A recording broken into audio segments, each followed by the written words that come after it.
Capacitive circuit. क्या पढ़ रहे हैं? Capacitive circuit. इसके पहले हमने इंडक्टिव सर्किट पढ़ा था। तो जस्ट लाइक दैट हमें सब सर्किट में हमें क्या फाइंड आउट करना है? करंट। हमने जब रेजिस्टिव सर्किट पढ़ा था तो उसमें भी हमने फाइंड आउट करंट ही किया था। हम जब इंडक्टिव सर्किट पढ़ रहे थे तो उस समय भी हम फाइंड आउट करंट ही कर रहे थे, और जब हम कैपेसिटिव सर्किट पढ़ेंगे तो उसमें भी हम फाइंड आउट करंट को ही करना है। क्लियर है? तो देखो इसमें भी हमें करंट फाइंड आउट करना है, और इसमें प्योर कैपेसिटिव सर्किट है क्योंकि इसमें प्योर कैपेसिटर लगा है। जैसे प्योर इंडक्टिव सर्किट में प्योर इंडक्टर लगा था, ऐसे ही प्योर कैपेसिटिव सर्किट में प्योर कैपेसिटर लगा होगा। तो यहाँ पे हमारा हाई टेंशन जो वोल्टेज है V बराबर Vm साइन ओमेगा टी, ये ऑलवेज रहेगा, इसमें कोई बदलाव नहीं होगा चाहे जो सर्किट हो।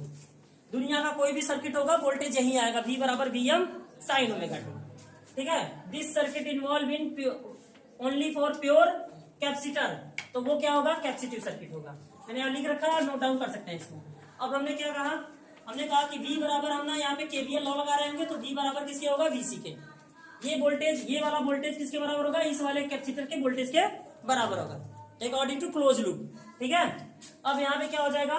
Vm बराबर Vm साइन ओमेगा टी।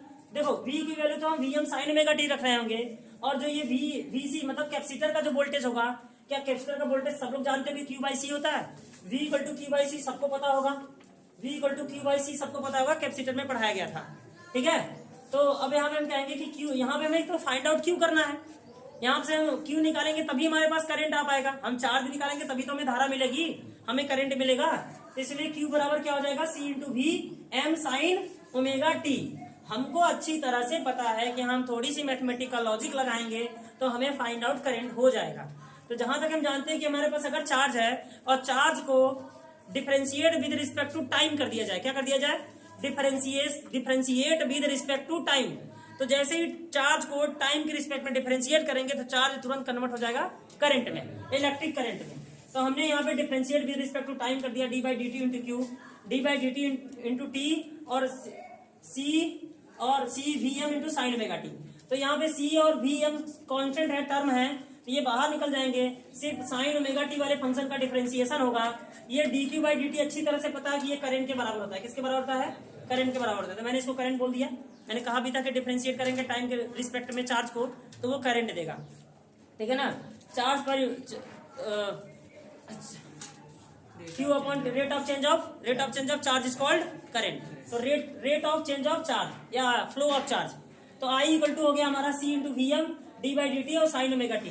तो साइन ओमेगा टी को मैं क्या लिखूंगा यहाँ पे डिफरेंशिएशन में? कॉस ओमेगा टी, और सिर्फ ओमेगा टी का करूंगा तो इंटू ओमेगा हो जाएगा।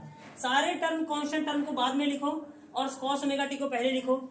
अगर मैं C इंटू वी ओमेगा की बात करूं, C इंटू ओमेगा की, तो क्या C into omega T mathematically 1 upon omega C रहा होगा इसके? क्योंकि ये 1 अपान ओमेगा सी अगर ऊपर जाएगा तो C इंटू ओमेगा हो जाएगा, कोई प्रॉब्लम नहीं। इसलिए मैंने इसको ऐसा सेटअप बना लिया कि इसको मैंने 1 अपान के नीचे ले लिया। जब मैं इसे 1 अपान ओमेगा सी लिख रहा हूँ तो 1 अपान ओमेगा सी मुझे पता चला कि ये एक तरह का रेजिस्टेंस है। ये क्या है? एक तरह का रेजिस्टेंस है। तो ये एक तरह का रेजिस्टेंस है, तो हम कहेंगे 1 upon omega C is offered by capacitor. इसको किसने ऑफर किया है? इसको कैपेसिटर ने ऑफर किया है। जैसे एक्सएल को किसने ऑफर किया था? इंडक्टर ने। ऐसे एक्सी को कौन ऑफर करेगा? कैपेसिटर। क्योंकि 1 बटा ओमेगा सी किसके बराबर होता है? एक्स सी के। ध्यान में रखना ये ओमेगा सी दोनों बड़े बड़े हैं, लेकिन ये एक्स और ये सी बच्चा वाला है। ये सी डिनोशन के लिए है कि इसको किसने ऑफर किया है? कैपेसिटर ने ऑफर किया है। क्लियर हुआ कि 1 बटा ओमेगा सी किसके बराबर होता है? एक्स सी के बराबर होता है। This is offered by capacitor.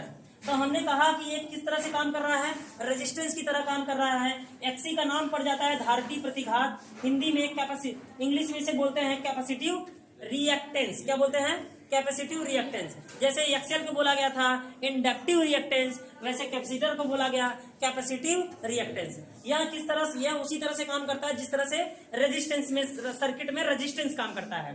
तो ये एक तरह का हमारा रेजिस्टेंस है।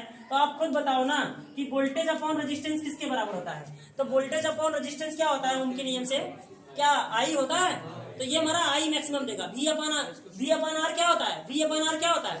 I होता है। तो यहाँ V मैक्सिमम है तो I भी कैसा होगा? मैक्सिमम होगा। और I बराबर Im cos ओमेगा टी मिला है हमें। ठीक है ना? तो यहाँ तक नोट डाउन करिए, बाकी इसके फ्रेजर डायग्राम की बात इसके बाद करते हैं। ठीक है? बताना है अब कैपेसिटिव सर्किट का क्या बनाना है? Phasor diagram. तो फेजर डायग्राम में हमने देखा आई बराबर Vm अपॉन एक्सी और कॉस ओमेगा टी।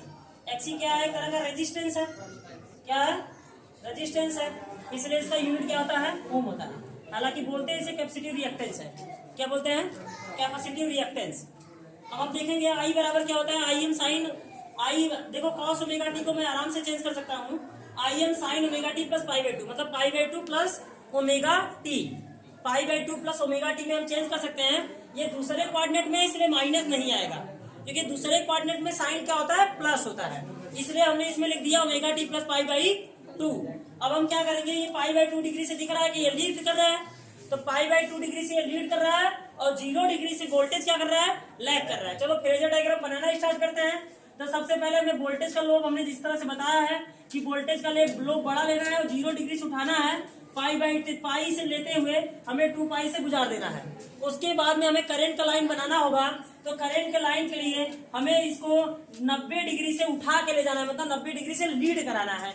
तो लीड कराने के लिए हालांकि आपको इसको ऊपर नहीं बनाना है, इस लोब के ऊपर आपको नहीं ले जाना है, बल्कि यहाँ से आप कहीं से, यहाँ से आप कितना पाई बाई 2 डिग्री का डिस्टेंस ले करके, ऊपर से पाई बाई 2 डिग्री का डिस्टेंस ले करके और आप पाई बाई 2 डिग्री पे गिराते हुए और 3 पाई बाई 2 डिग्री से निकल जाएंगे।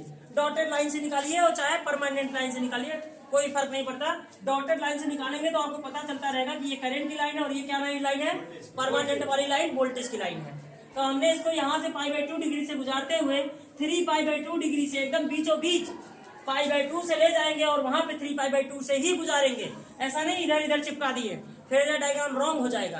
तो हम यहाँ पाई बाई 2 डिग्री से लेते हुए 3 पाई बाई 2 डिग्री से लेके आगे बढ़ा देंगे, क्लियर है। और उसके बाद में हमें पार्टीशन यहाँ एक बनाना होगा, एक एक्सिस खींचना होगा वाई एक्सिस पे, हमें यहाँ डॉटेड लाइन से करंट वाली लाइन को आगे ले जाना होगा और डॉटेड लाइन से वोल्टेज को टच कराते हुए यहाँ पे इसको टच कराना होगा वाई एक्सिस को। तो हम कहेंगे कि ये वाली लाइन जो दिखाई दे रही है वोल्टेज की लाइन है और ये वाली जो लाइन दिखाई दे रही है वो करंट की लाइन है। इनका नाम रखते जो फार्मूला है आई बराबर I M sine omega T plus pi by two और वी बराबर V M sine omega T हम यहाँ पे रख देंगे, यहाँ पे लिख देंगे, और नहीं भी लिख रहे हैं तो हम वोल्टेज और आई के साइन से दिखा देंगे। ये पूरा डायग्राम हमारा किसका है, phasor diagram. This is rotating vector to solving typical circuit. हम यूज करेंगे इन सर्किटों का जब हम LCR सर्किट पढ़ रहे होंगे, क्योंकि वो सर्किट काफी ज्यादा टिपिकल हो जाएगी, तो उस टिपिकल सर्किट को सॉल्व करने के लिए हम फ्रेजर डायग्राम का ही यूज कर रहे होंगे। क्लियर है, बस करते हैं। और उसके बाद में हम आपको अब इस नेक्स्ट टाइम बताने वाले हैं LCR सर्किट, ठीक है।